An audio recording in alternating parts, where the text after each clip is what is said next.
welcome back to my whiskey pick of the week. You know, I'm Erik the Whiskey Guy, and as always, as usual, and as advertised, am I bringing you a treat this week? This week it's a special week.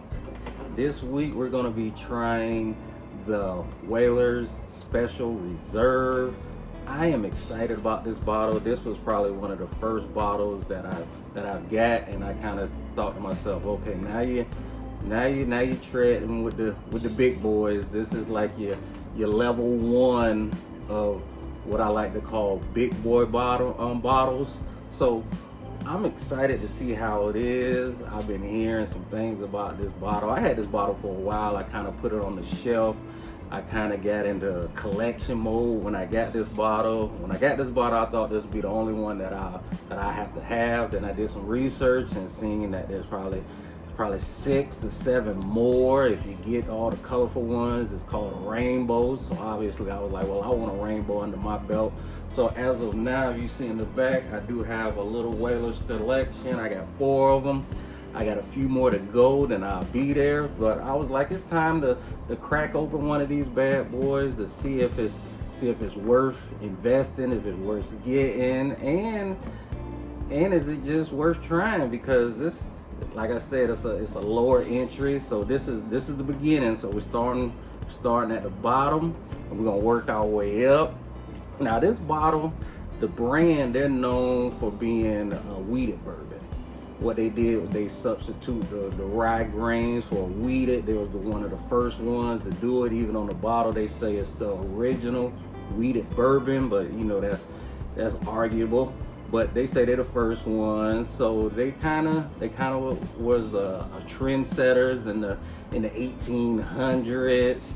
If I had to compare it to a bourbon that I've already tried on paper, I would say that toe to toe, pound for pound, you'll put this in the same category as your Maker's Mark. Both of them are 90 proof. They got an average price around $30. The first time I got this one, I believe I paid $23. So it's right there with your Maker's Mark. So that'll be the most comparable one. Now the difference is you can go to any liquor store and get Maker's Mark.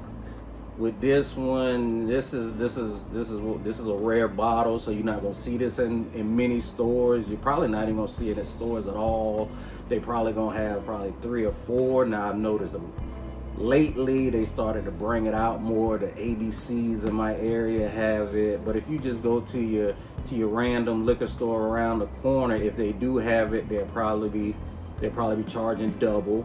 So if you think about that, no one in their right mind has ever even thought about paying double for bottles of Maker's Mark. But some people, they actually contemplate, is it worth just paying the $60 just to say that I have it? Or should I just wait until I can get it at the retail price of around $30? So you kind of you take that into consideration when you're comparing. So it's basically, it just sounds like it's a lot about the hype of where it is. This bottle was made by William L. Weller.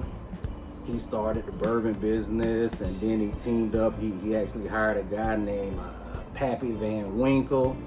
When he died, Pappy kind of took over, so it's always that little bourbon legend that it's a little budget Pappy, or a poor man's Pappy, or it got a little Pappy DNA in it. So that's pretty much the hype on it. It's in the Buffalo Trace collection. So anything that's in the Buffalo Trace collection, you know, it kind of got that rare stamp on it. I like to compare it to like when you buying Jordans, you know, obviously you got your rare Jordans, the retros, and you also got the Jordans that you can get at Ross and Marshalls, the Team Jordans and the Jumpmans. This would be on that level. This will be your Jumpmans. Now I'm a Jordan collector myself. I pretty much just stick to the retros, so I wouldn't have a pair of Jumpmans in my closet. But a lot of people, they like them. They they're gonna wear them all the time. It's kind of like this bottle is like, is it a must-have bottle? No. Are Jumpman's must-have Jordans? No. Are they still gonna sell like hotcakes or go like a wildfire? Absolutely. So that's where we are right now. So we kind of in that range where you're starting to get to some of those bottles that you've heard about, them sought after bottles. You're starting to get in that category when you're dealing with any type of whaler. So I'm gonna try not to grade it on a curve, because like I said, I paid $23 the first time I got this bottle, so I kind of got to take that out of consideration and just say, is this worth even having on your bar to taste it, etc., etc. So we just dive right into it.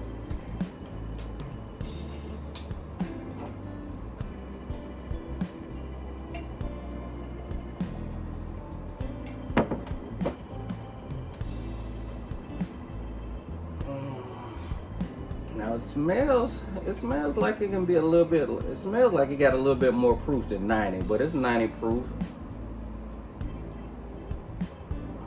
It's definitely a different aroma than what you'll find like in your Maker's Mark. I'm smelling a lot of the ethanol. I don't know if that's a good thing or a bad thing. I've noticed like when I'm smelling them, if I can smell it, like if it smelled that aroma, that ethanol aroma, sometimes it could just be because it's a cash strain. But when it's in a 90, it's kind of like you kind of got to take a step back and be like, okay, let's see, is it because it's a little bit more generic, or did they just pack up a lot of punch?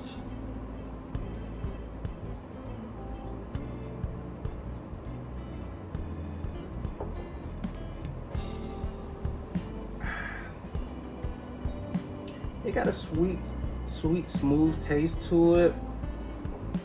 It's not as harsh as like a Maker's Mark. This is a nice little entry level. It doesn't really hit you on the back of the throat like most straight Kentucky bourbons do.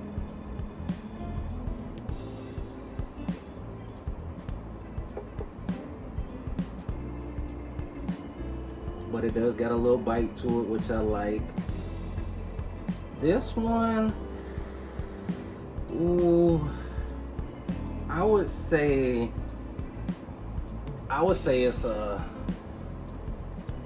8, 7.5, maybe to an 8, because you're not really gonna find a bourbon under 30 that has the same taste to it. But there's also, I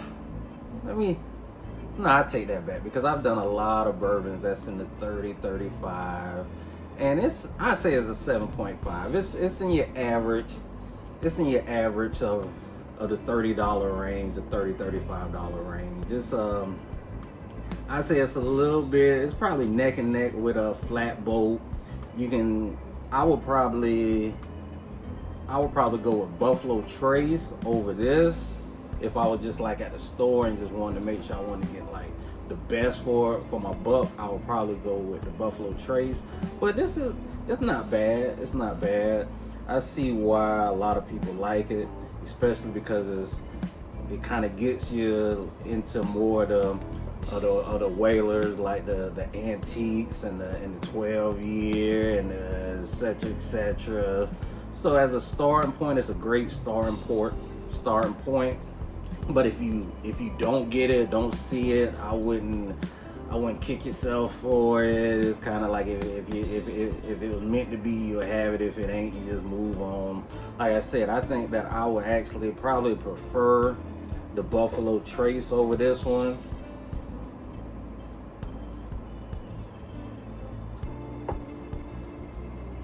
I'd say it's a little bit better than the regular Maker's Mark. The Maker's Mark, I think, is a little bit more harsher on the throat when it goes down. This one has a little bit more smoother, but it doesn't really have, there's not a lot of stuff that just jumps out to you. It doesn't have it's not like the spices in it. It's just like a it's more like just a bland bourbon, which is fine, especially if you want to make like a cocktail or a mixed drink, like an old fashioned or something. This would be kind of perfect for that. But I'd say it's a 7.5. Now, if you can get it under $30, that'd be great. Now, if you spend 60 on it, shame on you. I just pass up on it. But if you have it in your collection, it's definitely some eye candy if you have it on the shelf. That's why I like to have it on mine. But this one, I see why a lot of people, they go out their way to get it. So if you do see it, if you see it at the retail price, no more than 30, I would say please get it. But anything other than that, you can pass on it. But this is our whiskey of the week. We're gonna do it all again.